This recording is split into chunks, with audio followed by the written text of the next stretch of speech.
Welcome to the Leadership Speaker Series. This event is sponsored by the Sandbulte Center for Ethical Leadership in the School of Business and Technology. The center was created through a gift from Minnesota Power to honor its retiring chairman and CEO, Mr. Sandy Sandbulte, and Sandy is joining us here today. I'd like to introduce our speaker, Mr. Brad Sorenson. He serves as Senior Vice President of Manufacturing and Supply Chain for Boston Scientific. He has over 20 years of medical device manufacturing experience. He volunteers in his community. He serves on the board of directors for Beautiful Savior Lutheran Church. And he's also the executive sponsor for the Boston Scientific Young Professionals Network.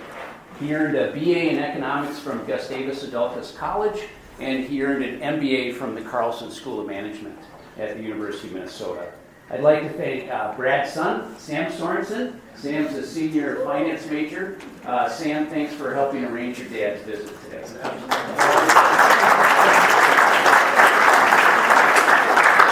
Brad, welcome, and thanks for speaking to our group. Thanks, Rick. I'd like to thank Sam for wearing a clean shirt today. So I'm going to just, does this move it forward? Otherwise, I'll just... You can just hit the... Oh, perfect. Got it. So I've got literally 4 slides. So if you guys don't ask any questions at the end of this, this will be like the shortest executive speech ever. But I thought I'd start with, who is this guy? And really, first slide is who is this guy, and then who's Boston Scientific? Because sometimes the assumption is, right, I think, hey, we're this huge organization that I've worked for 20 years, and then I see people at, dinner parties or something, and they say, who are you? Are you like Medtronic? We are like Medtronic.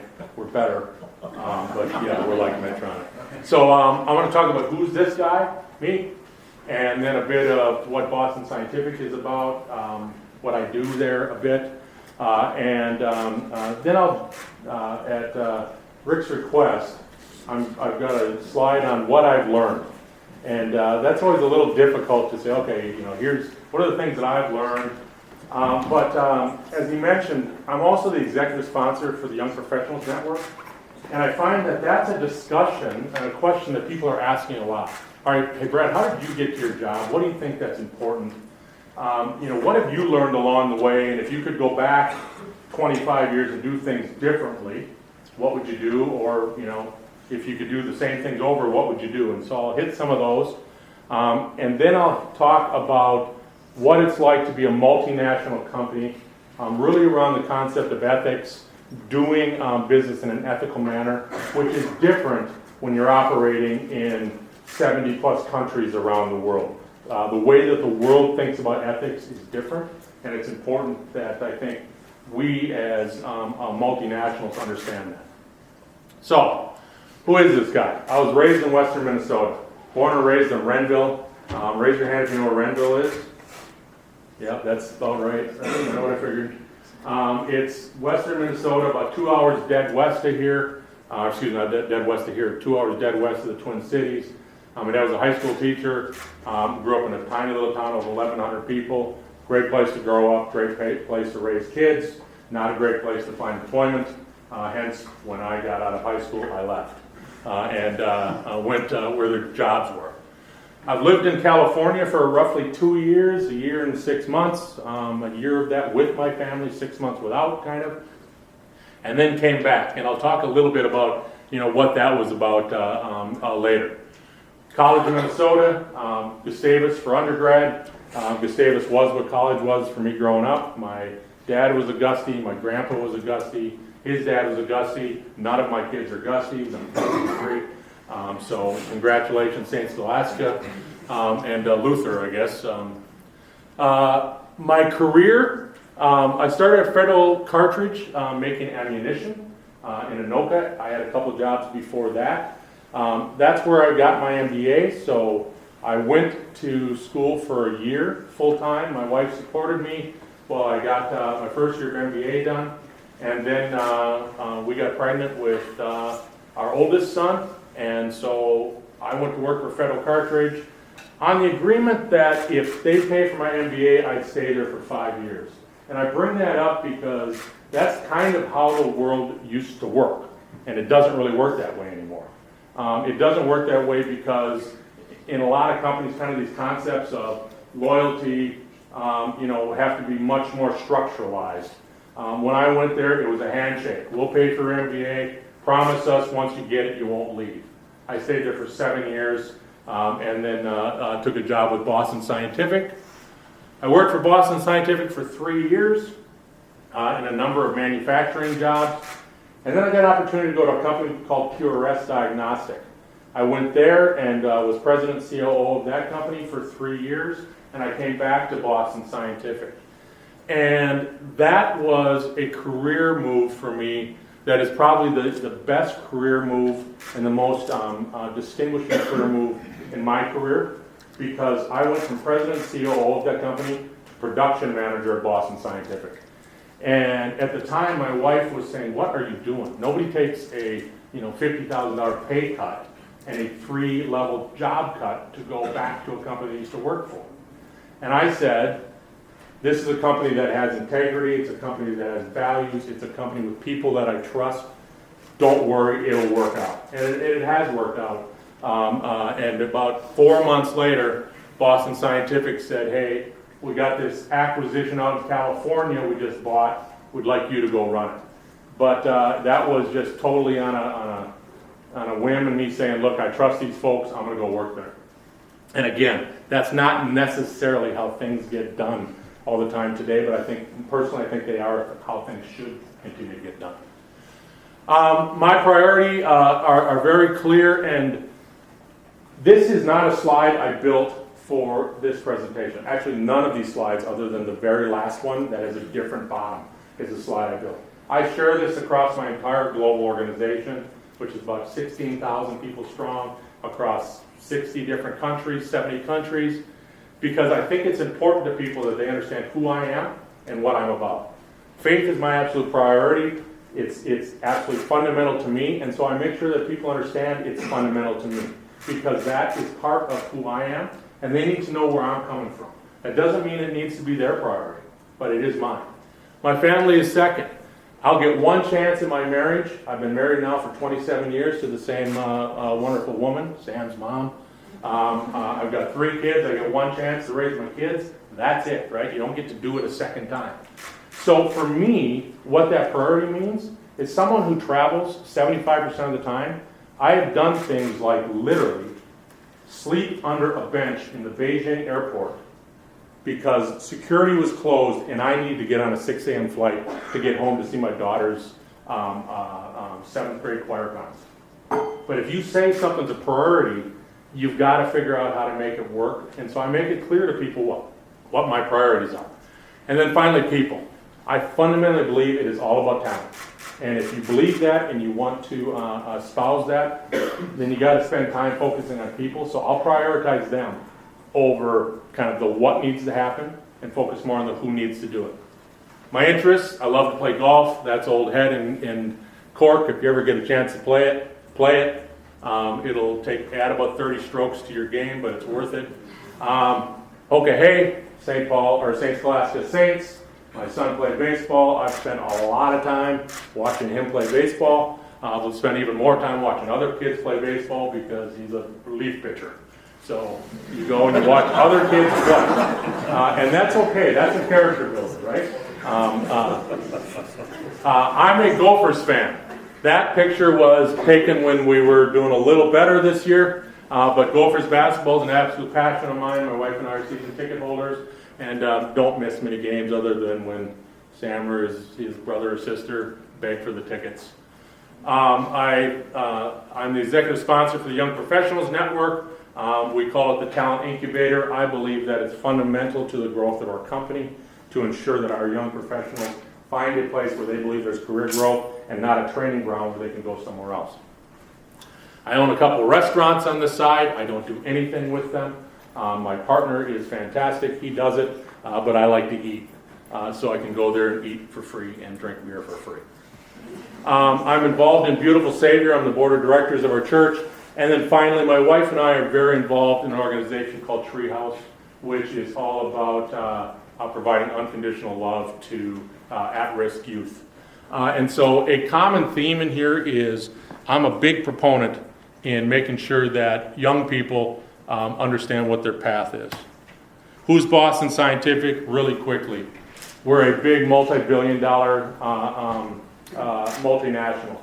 This is 2016 numbers, 12% growth to $8.4 billion. This year we just posted a 9.5% growth number, so we're now at $9 billion.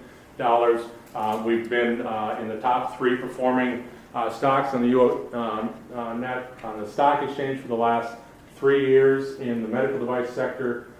We are probably the number 3 player now in this space, behind Medtronic and Abbott, post the Abbott and St. Jude merger. We play in 7 different divisions. You can see them there. Basically, interventional cardiology is the plumbers of the heart. So if you got a blockage, we open it.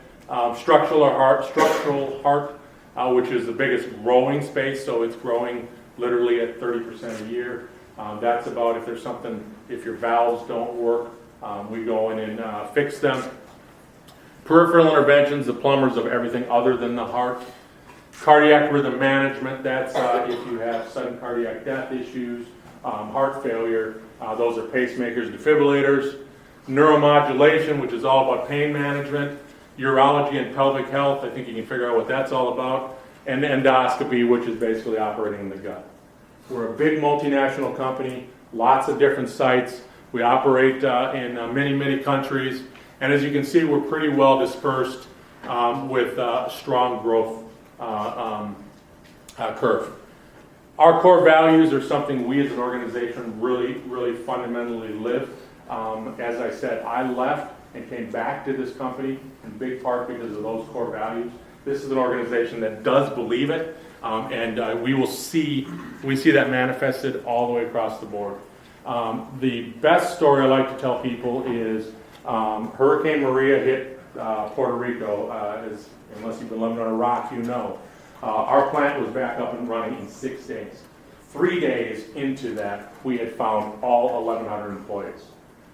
We had an entire plan laid out. We've had 90 people who have lost their homes. We have rebuilt those homes for those people. All of that on Boston Scientific's dime. There's a reason that 40% of the businesses in Puerto Rico aren't up and running yet. And we were up and running 6 days later. There's a reason that of the 1,100 people that work at that plant, 350 of them showed up at our plant the day after the hurricane hit. This is an organization that lives out its values. This is my world, so that's where all of the facilities are. I didn't put the Tier 2 distribution centers on there because there's another 42 of it. But when people ask me, okay, so where's your office? That's where my office is. Sam can attest, I spend 75% of my time on the road. It's what my job is. We have manufacturing sites in the United States, in Puerto Rico, in Costa Rica, in Brazil. If you don't know where those countries are, grab a map later, but all the ones I said right now are on this, in the Western Hemisphere. We've also got a facility in Gurgaon, India, a brand new facility we just built in Penang, Malaysia, literally opened it 3 months ago. 3 facilities in Ireland, 1 in Ecublin, Switzerland, and 1 in Shanghai, China. The point is, we are truly a global company, operating in more than 90 countries around the globe, 28,000 employees. Operations, we've got 21 manufacturing facilities in 10 countries and 16,000 employees. And that's good to know when you start talking about, what's important. Because what you focus on needs to transcend and translate into all those different areas. So this is kind of the, what have I learned piece of my talk. And again, I literally didn't change any of this, which is embarrassing because I found like 2 typos, which means I've been walking around for like 2 years with this stump speech, and nobody has said, hey, did you know that, you got typos in this stuff. But here's what I've learned, here's what I believe, and this is kind of, when I think about what my management philosophy is, what has worked for me to get to my this point in my career, what I try to emulate. These are the things that I really try to focus on. One, it is all about people. It's all about talent. And my staff will hear me say that. My fellow members of the executive committee will hear me say that. I've said it to our board of directors. As you can imagine, as the manufacturing guy, when I present to our board of directors, it's usually on one of three things. I need $100 million. We had a major quality problem I'm here to tell you about, or there's been a natural disaster somewhere, right? Otherwise, if things are running well, like the lights come on every day and product goes out the back, they're not interested in hearing from me. So I try to remind them that it's all about people, right? I know I'm here asking for $100 million, but I want to focus on the 16,000 people that are making the train run on time. You need to focus on good people. You need to surround yourself with good talent. And I know that can be a bit cliche, but it's absolutely true. If you aspire to be the smartest person in the room, you can make that happen, but you will be the least effective organization you can be. If you aspire to surround yourself with people that are smarter, better, faster than you, you can be a really, really successful organization and get the opportunity to lead a winning team. You can have a great plan, and if you've got bad people, it's a loser. If you got a bad plan, it's probably a loser too. But you've got to have good people, and you've got to trust them, and you've got to empower them. And then what comes with that is you've got to focus on positive energy. And I'm fairly confident if you went to anybody in my organization, and they actually, many of them share this with me, they will tell you, Brad isn't a person that tries to go figure out whose fault it was or what went wrong, right? People make mistakes. If you're going to empower people, if you're really going to trust people, if you're going to challenge them and let them take risks, they're going to screw up sometimes. And the best way to ensure that they never take a risk again is to drop the hammer on them when they screw up. Now, I'll jump down a little bit because that doesn't mean you can't give them hard feedback. That doesn't mean you can't be direct and walk through, hey, this needed to happen better. You should have done this differently. But you don't need to be mean about it, right? Don't be a jerk to people. Nobody wants to work for a jerk, believe it or not. And when people don't want to work for you and don't respect you, they don't. They might still be employed at your company, but they don't work for you. And the worst thing than somebody leaving is somebody staying and checking out. That's way worse than somebody leaving. Say yes to hard assignments. This is, I speak at literally every time I go to a plant, which, like I said, is, every week, every other week. They ask me to speak in front of their YPN group or in front of the organization. And they're like, hey, if you have one piece of advice, what is it to new employees, to young people and in the workforce? Say yes. Say yes to hard things. In my career, I've said yes to things that I had no idea whether I had capability to do. In fact, I know I didn't have the capability. But I built a reputation of being able to fix things that were broken, to do hard things. At one point, I ran our analytical lab. I don't know anything about analytical science, nothing. And that was, when I walked in, everybody in the analytical sciences lab said, what are you doing here? We're a bunch of scientists. What do you know about analytical science? I said, nothing. But here's what I've been told. This is broken. And that is what I've told. I got a phone call. The analytical lab is all effed up. We need you to go fix it. Effective tomorrow, you're in charge of the analytical lab. And I walked in and said, okay, guys, how do we fix this, right? But I said yes to it. We had a product in 2006 called Taxis. It was the biggest medical device launch ever. We garnered $3 billion of market revenue in 17 days. And then on day 18, we found a minor flaw in the product that we knew how to fix, so we recalled it. It took us 9 months to build up that inventory to launch. I get a call on Sunday at 3 p.m. We're going to recall taxes tomorrow morning at 6 a.m. Effective right now, you're in charge of taxes recovery. We have to get back in the market. You got 6 weeks to do what we did in 9 months. And I didn't say, well, is there a pay raise come with that? Or, what's my job title? My response was, okay, I guess, first let me figure out what taxes is, because I didn't work in that area. But I've spent my entire career saying yes to hard job assignments. And I'm a fundamental believer, and it's what I seek out in employees and my organization. When you find somebody that their first response is yes, I'm willing to do this, yes, I'll consider moving. I ask my organization, I walk around and say, who's a nomad? I get that everybody can't move, right? I got a wife and 3 kids and a mortgage and a dog. I can't just pick up and move. But there was a time in my life I could. And when I did, I made it known to the organization, I can move. And it's one of the pieces of advice I've given Sam. Be a nomad. You're not married, you're not tied down to anything. Raise your hand and say, I will go wherever you want me to go. Because there's a time in your life that you can do that, and it's adventure. And I reach out and I say, who here is a nomad? And let me tell you, I can name 50 people across the organization, people I have no idea who they are, who said in a town hall in Heredia, Costa Rica, hey Brad, my name is Julio, I'll go wherever you want, fantastic. 2 weeks later, we need a mechanical engineer in Penang, Malaysia, boom. There's this guy in Heredia named Julio. He said he'll go. And bang, I'm not kidding. He's in Malaysia and has now been promoted, right? Because he's over there kicking ass.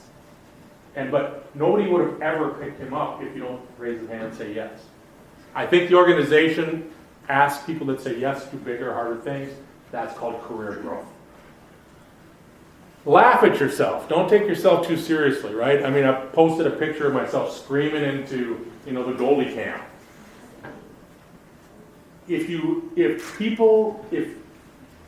Some people like to walk in a room and like hear heels click when they walk in.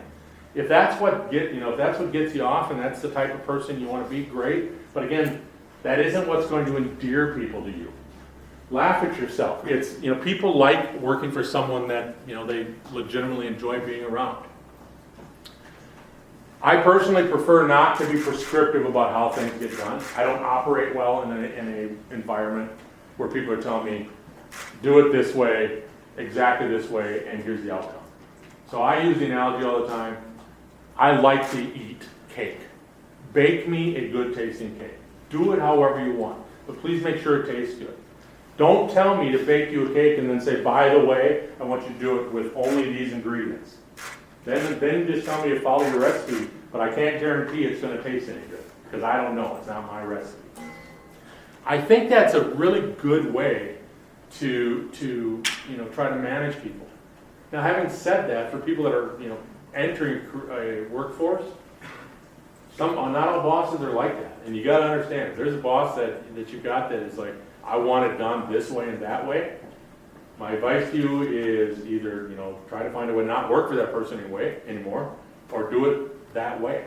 Because just butting heads with them, conflict just for the sake of conflict, is an absolute waste of your time, and it's a waste of everybody's time. And again, so when I talk about trying to look forward, I'm not somebody that sits and looks for, well, geez, we interact with the R&D organization, and there's things that they do. They hand us, products sometimes that aren't, completely ready for prime time. And I've got people in my organization like those guys in R&D, and I'm like, well, stop. Who cares, right? Nobody is intentionally trying to screw with us here. Let's just work on, okay, what's the path forward? Let's not focus on the conflict. Talk directly to people. There are, big organizations that have bureaucracy. My organization's got bureaucracy clearly at that size. Anything you can do, though, to cut through that bureaucracy, I think fundamentally adds value. It leans out the process, but it gets much more direct dialogue going on. It creates better decision making. So whenever you have the opportunity, talk directly to people. Never talk about people, and try to avoid talking through people. some people in the organization believe that they exist only as a conduit, right? As a communication conduit from one person to the other. I don't need strings between tin cans in my organization. I need people that are talkers and receivers. Hence, I will pick up the phone and call who I think has the answer.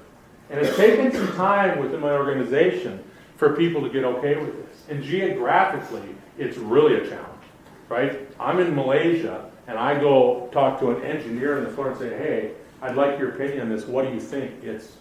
They're looking for their boss, right? Because they don't want to talk to me until they're sure that their boss is okay with them talking to me. I'm like, don't worry, your boss is fine. I really want to know what your opinion is. But make sure that if someone you're working for is trying to talk directly to you and is looking directly for your opinion, that you share it. Don't try to guess what it is that they're thinking. Don't try to guess what they believe the answer is. Give them what your opinion is. If they're legitimately asking for it, that's what they want. Manage down versus up. Again, it goes back to focusing on people. I believe it's all about people. So some organizations will talk about the inverted pyramid, and the person at the top of the organization is actually the person at the bottom of the organization. I think that's a good kind of diagram and framework. But I view my role in the organization as breaking down barriers, enabling people's work, trying to find ways for them to be successful. Again, to be successful, we are a collective as an organization. Boston Scientific is a for-profit organization.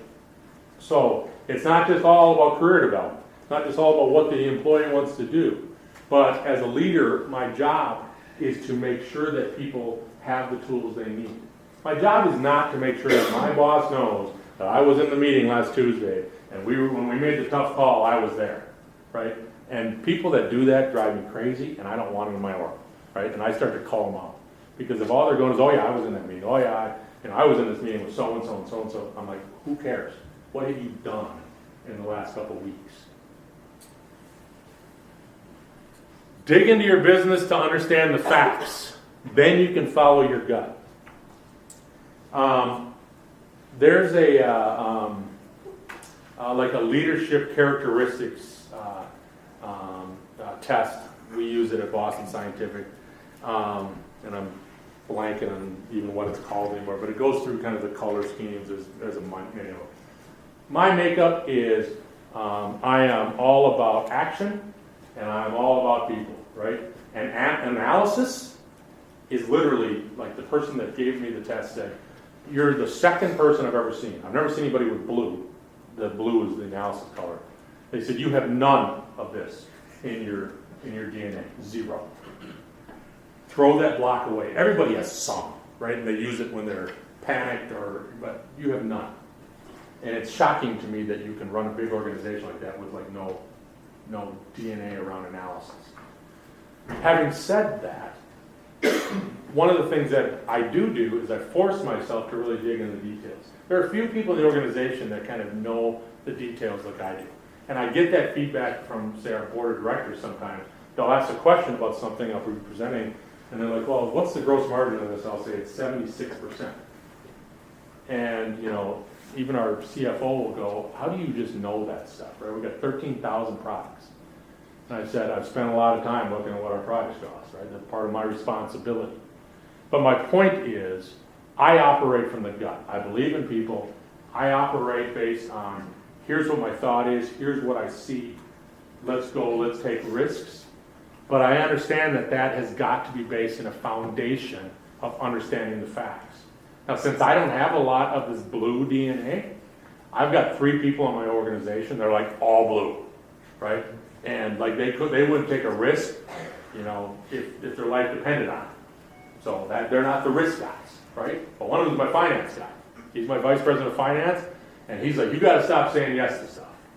You're saying yes to way too much stuff, and it puts our budget at risk. I'm like, yep, it's my job to put our budget at risk and to say yes to hard things. It's your job to figure out how to pay for them. Now that we got the roles figured out with us, right? What's next on the agenda? But you've got to surround yourself with people that can adapt to your style, but also augment your style. if I had a whole bunch of reds and yellows in my group, we'd be the biggest risk-taking organization, and we'd be like leading the world in product recalls and all kinds of stuff. Effort alone isn't enough. So, I talked about taking risks, talked about betting on people, talked about positive energy, and that's all great. But if you can't deliver, right? If you're the person that says yes, but then do a crappy job, we won't ask you to do harder things, right? We'll ask you to maybe go do them for someone else. You have to deliver. Results are important. Time in a chair doesn't matter at all. So, hey, I've been in this role for 2 years. That person has been in the job for 3 months. They just got the promotion. That should tell you something. That should tell you that person in the 3 months showed what they can do, right? We're thinking, good Lord, think where they'll be in 2 years. So effort's not enough. It is important, but you have to deliver the goods. Companies, at least the company I work for, is a for-profit entity, and for-profit entities expect results. Don't lose sight of your priorities. It's something I tell my kids all the time. It's okay to be successful. I've been very successful in my career, and I'm not embarrassed about that. But that doesn't mean I've sold my soul. And that doesn't mean I don't care about my family, and it doesn't mean I don't care about my faith, and it doesn't mean I don't get involved in community, right? You have to, but your priorities are your priorities. You can sell your soul if you want. People do that, and that can help you be successful. That is a career path. That is one way of doing it. But that's not the way I'm doing it, and they don't have to be mutually exclusive. And if people tell you they have to be mutually exclusive, they're wrong. Principles, integrity, and ethics need to be non-negotiable. And again, I didn't put this on this slide for this discussion, right? You cannot be conditionally principled. You either are or you aren't. And if you find yourself working for an organization that is not principled and is not ethically driven, then you should leave. And the little story behind the story, when I was president and CEO of the company, is that is where I found myself.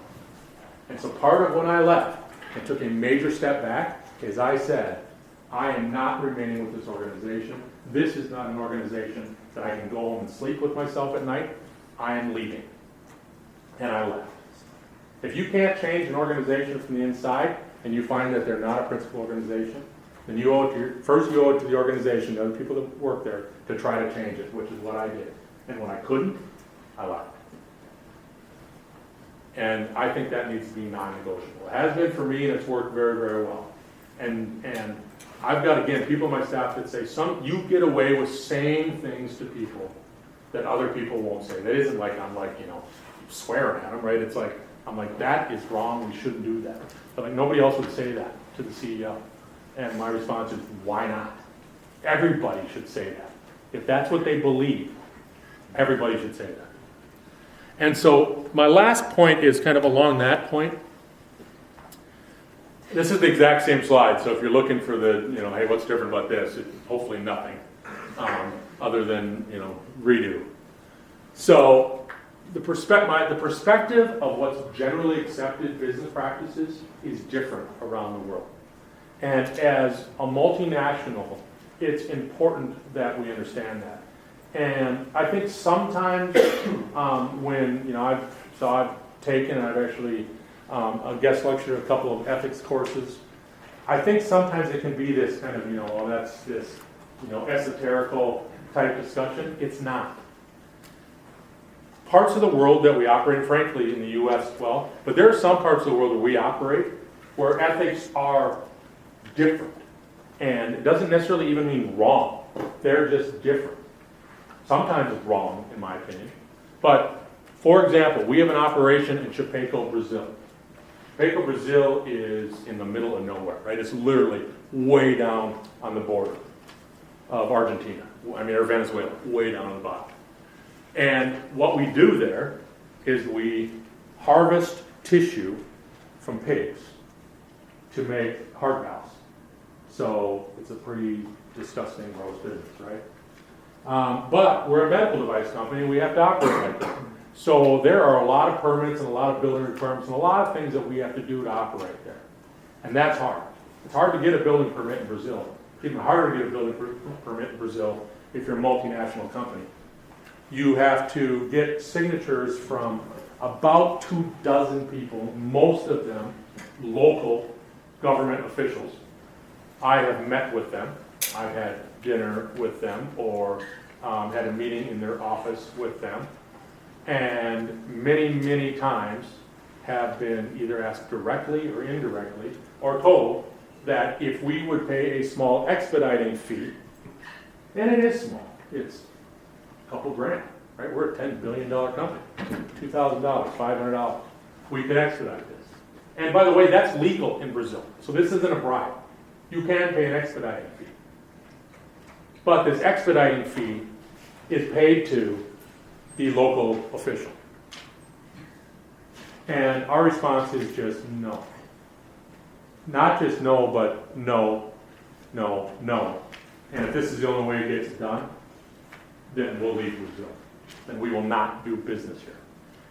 It took us 4 months to get a plumbing permit pulled in Chapecó, Brazil. 4 months.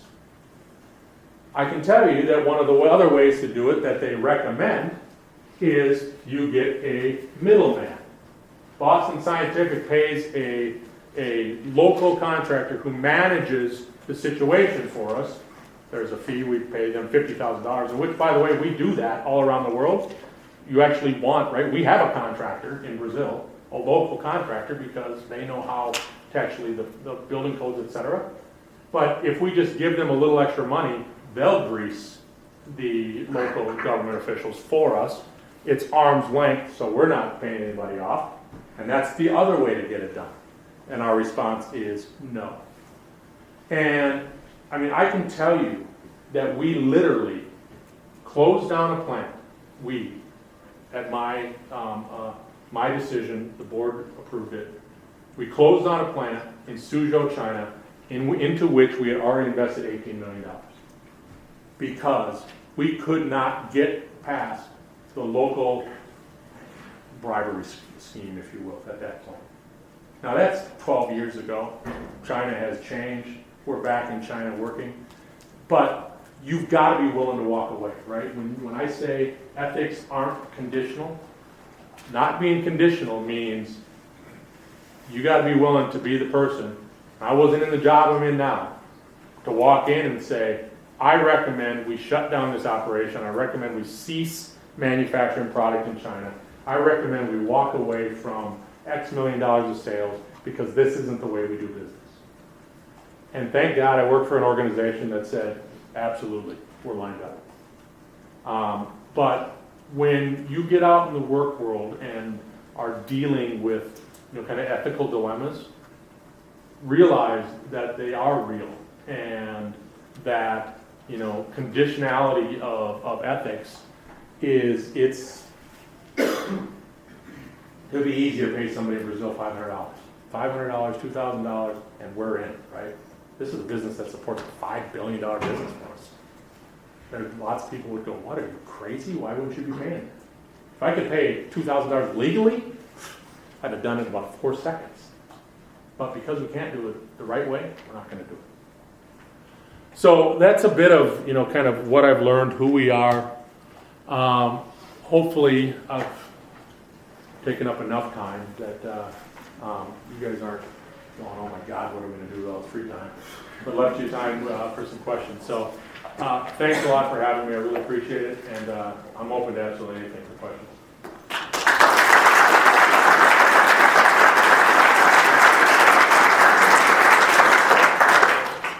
Any questions? Otherwise, I can just start calling a baseball player. So you didn't do that in Brazil because it's illegal in the U.S.? Because you said that it was legal in Yes. Brazil. Yeah, because I should say it's generally accepted. Nobody would go to jail in Brazil. Whether it's technically not legal, but it's generally accepted practice.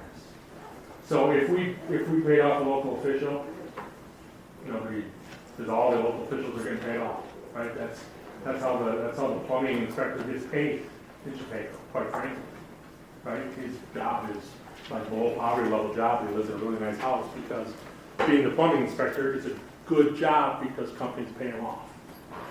So I should have been clear on that. It's, technically, it's not legal, but it would be very generally accepted. Yeah? Do you run, in all the other countries, do you guys run your manufacturing the exact same as you do in the United States? Yeah, that's a great question. We do, yeah. So we believe it's really important to have a very centralized and standardized approach to manufacturing. We're a medical device company, so there's certainly requirements and regulations.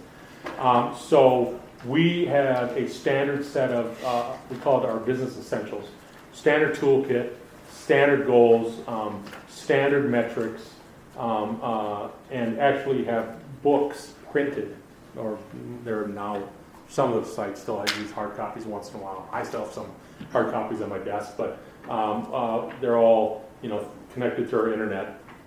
And that's the best practices how we run the business across the globe. We view it as a common language. Many organizations have multiple manufacturing sites.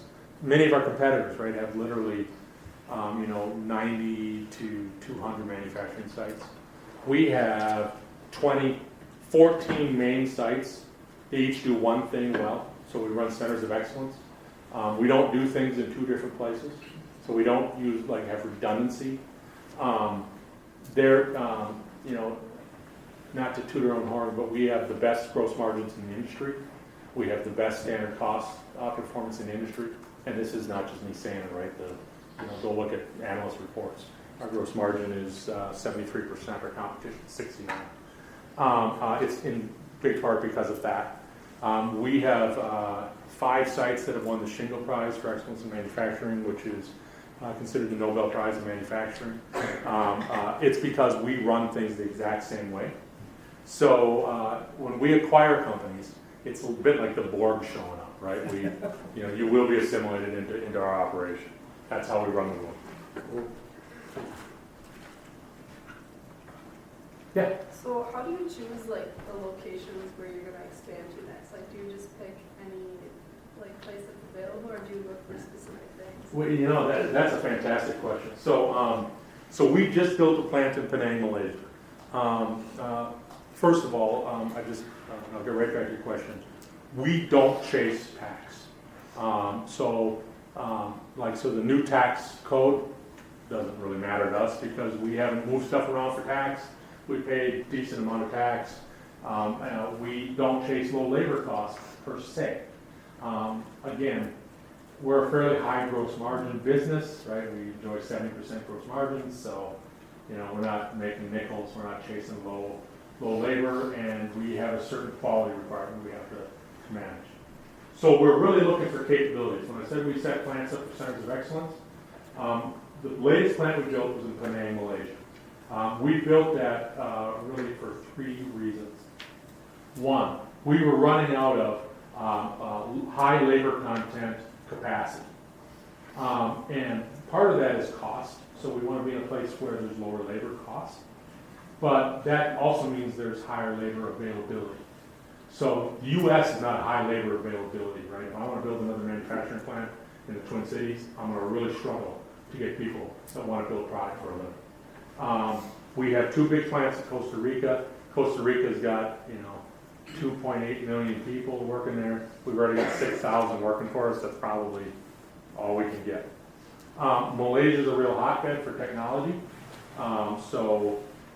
Good labor, good strong labor pool, strong English speaking capabilities, lots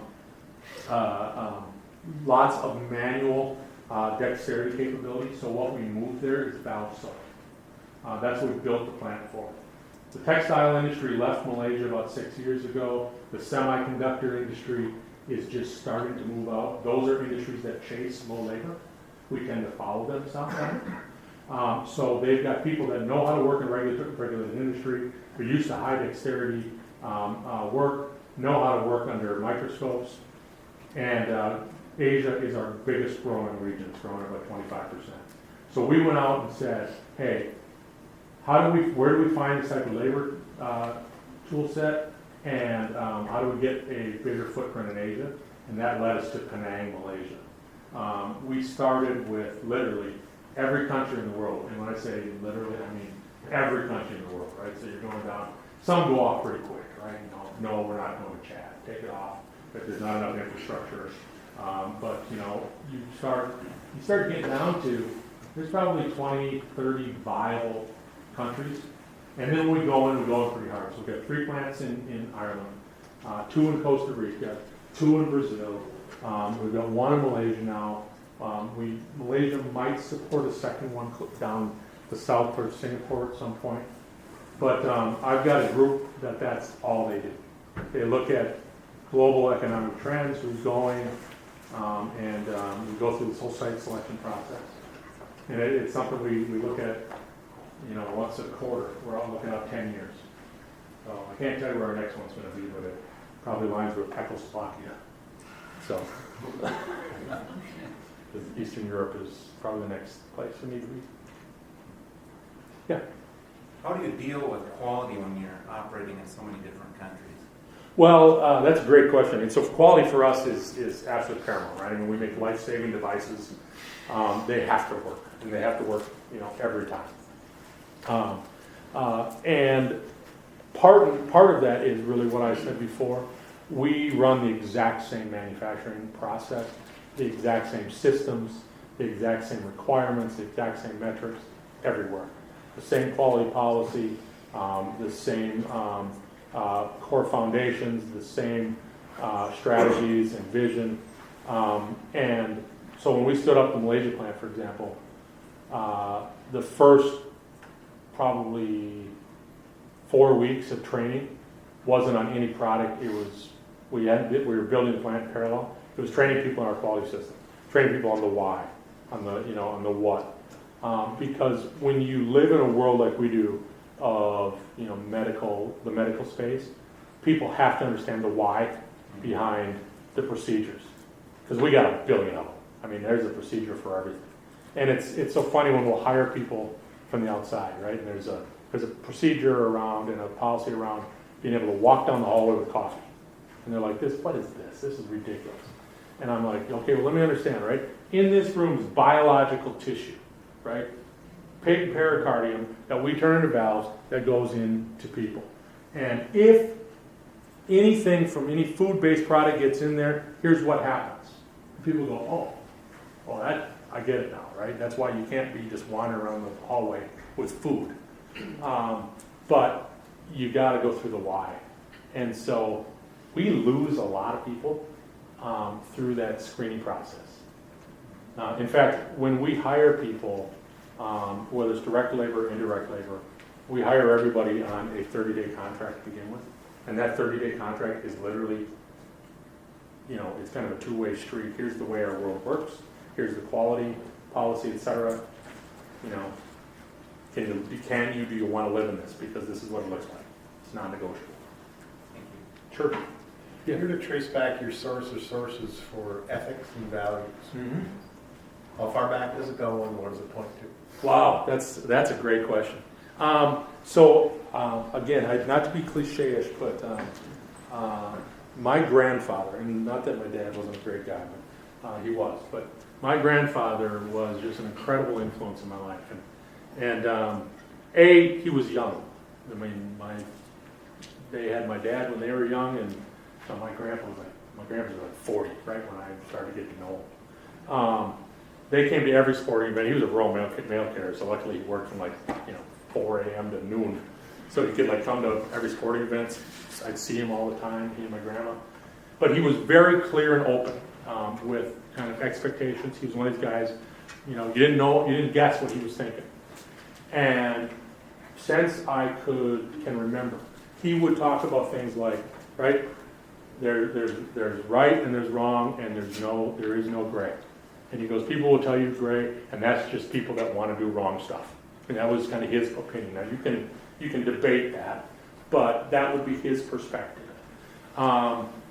He would talk about this thing that you can't be conditionally principled. That is a Hilding Sorensonism, right? He said, when people walk up to you at a restaurant and say, "Hi, I'm Dave. If you need anything," right? This kind of conditional,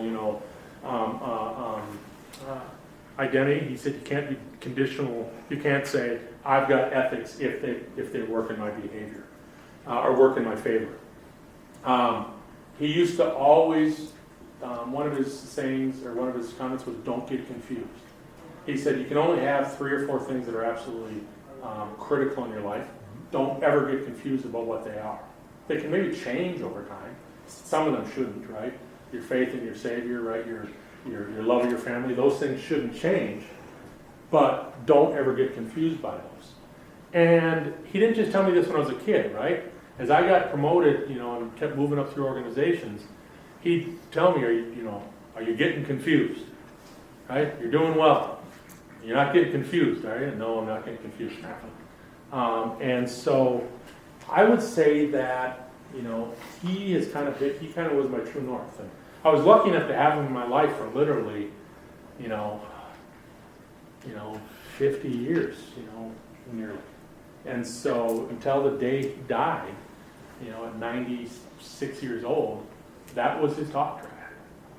And he's a person that lived that. I mean, when I went to college, he was like, here's your priorities. He ripped 20 pages out of the Bible every day and every week, and sent them to me with a $20 bill. He said, I'm sure you need money for the bar or whatever. So write back and tell me what these are about, and I'll send you 20 more pages and another $20. Right? He lived in the practical world, but he was practical about, here's how you understand a priority, right? Maybe this isn't a priority for yours, but at least, we'll keep dripping water on the rock, and hopefully it'll get through. So I try to do that with my kids once in a while. I'm like, hey, can I talk to you about something? And Sam could attest to that, right? I'm pretty direct. My daughter drives her absolutely crazy. She's like, oh my God, Dad, I want to hear about this. I get it. Because I'll share it with her boyfriend, right? Hey, Brooks, let me tell you something.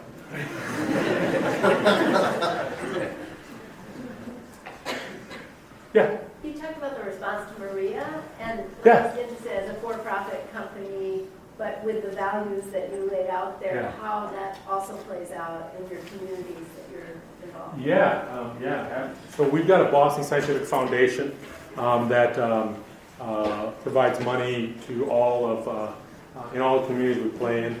A number of things. So I just sent it. Literally, I got here literally. I sent an email to my staff. We're one of the core sponsors of the Boston Scientific, the Boston area food bank this year. And so as a lead sponsor, right, they want to raise $2 million for here in March. We've said, we're going to raise $1 million of that for you. And we've gone out to our vendors and said, guys, we expect you to play, right? You want to be one of our partners? Here's how we're going to do this. So we've got a big philanthropic part of the business through the foundation. Maria was a great example. So before the hurricane hit, right? The beauty about hurricanes, and you got to really be an operations guy, the beauty of it is hurricanes are coming. You don't necessarily know how bad they are, but you know they're coming. It's not like a tornado. So we knew they were coming. We had 500 generators preloaded at the Tampa Bay airport because we knew generators, right? Power is a problem when the hurricanes hit. We had 50 cases of water, 50 pallets of water preloaded at the Tampa Bay airport. We have 2 corporate jets. We locked them down for 2 weeks. Corporate jets are this. All corporations are bad. The jets are used for CEOs. That's all propaganda. We put our jets on just whipping around. Tampa to Puerto Rico, 3 trips a day. Our first jet landed 7 hours after the hurricane without landing lights on the ground because our pilots are people that have our values. And luckily, one of them used to fly in Afghanistan and said, I know how to land planes without lights. And so we landed a $26 million jet against their recommendations. They said, we can't verify and validate that there's nothing on the runway and your jet won't get destroyed. And we're like, got it, understood. But we got generators and water to get to our people. And so we shipped them in. We created a $2 million relief fund solely for the benefit of our employees. Ernst & Young told us they weren't sure that we could do that without creating sizable tax consequences for our employees. They weren't sure if that met all of our debt covenants. And our response was, well, great, let us know if it doesn't, and we'll have to figure out how to fix that part, but we're gonna start sending money. And we sent 2 pallets of cash to Puerto Rico to distribute to our people, because when a hurricane hits, that society goes to a cash society immediately. And we got our employees in and said, every employee who works here, come on in, we'll give you water, we'll give you a generator, and we'll give you cash. And then we'll start to worry about when we start to get back to business. And I can tell you, as a person that's responsible for manufacturing, it was literally, we were up and running for 4 days before anybody in our leadership structure asked me about what's our plant recovery game plan. They're asking about when do we have people, where do we know they are. They were asking questions about humanitarian things. And I said, by the way, we're up and running. I don't know if you guys are aware of that. They're going, what are you talking about? I thought Puerto Rico was destroyed. I said, Puerto Rico is destroyed. And we've got employees, but we've got it but we have daycare. We don't have a daycare down there. We do now, or we have during post-hurricane. It'll go away again at some point because Puerto Ricans don't tend to use daycare, but for a few months we needed one. But that's how that stuff manifests, but you have to think through that stuff ahead of time. And then, again, you have to trust people. So, as every company, right, we got signing authorities. The plant vice president in Puerto Rico, who works for one of my regional vice presidents, he has signing authority for $150,000, $250,000, something like that. We immediately moved that number to $5 million. Immediately, boom. Paul Martin, you can sign for $5 million. We trust you. Now, that can have real ramifications, right? If you got people that you don't trust and will make bad decisions.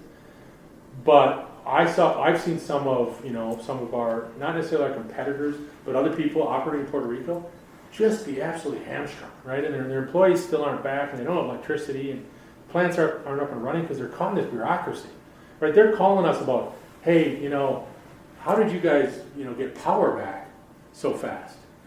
Because the Puerto Rican government's struggling to get power up. We're like, we know. So we went in and erected the power poles ourselves. We brought in Army Corps of Engineers, ex-Army Corps of Engineer firms, hired them to do it. And by the way, when you do that, why not power the entire city? So we powered 3 cities around the Dorado area where 75% of our employees live. Half of the Puerto Rican island still doesn't have power. About 40% doesn't have power. We went and said, the government's telling us it's going to be 3 months before we can get to that part of Puerto Rico. You guys have to run a generator. We're like, no. We're not here asking for you to turn on power. We're here telling you we want to turn the power back on for this part of Puerto Rico. And it'll be on our dime. What do we need to do? What do you need from us to let us do that? But you've got to be willing to behave differently. And so when we were like sitting in front of analyst calls, right away, the response was, what do you think the impact's going to be? I said, I don't know. Not sure yet. Don't think it'll be much operationally, but the humanitarian cost could be substantial. $10 to $20 million. Don't know. And other companies are going, it's going to be a $500 million impact. We're like, nope. We'll be back running. We're going to spend our money on building people's homes, so we don't really know what that's going to cost. But that comes from our top. Our CEO is, when he talks about caring, he means it. Right? It's not just a word on a slide for him. Well, thank you, Brad. Thank you.